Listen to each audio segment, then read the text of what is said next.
If you love feeling energized but can't stand sugar crashes, then stay tuned.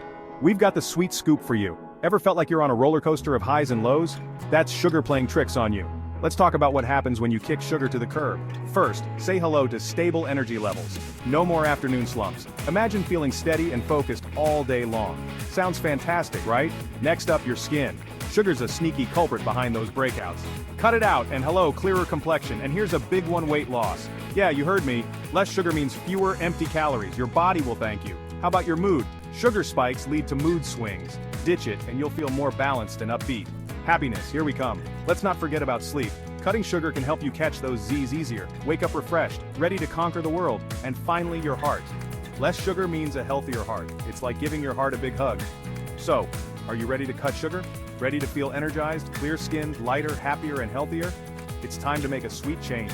Remember, the sweetest things in life aren't full of sugar. They're full of energy, health, and happiness. You've got this. Like and subscribe for more tips on living your healthiest life. And remember, stay sweet naturally.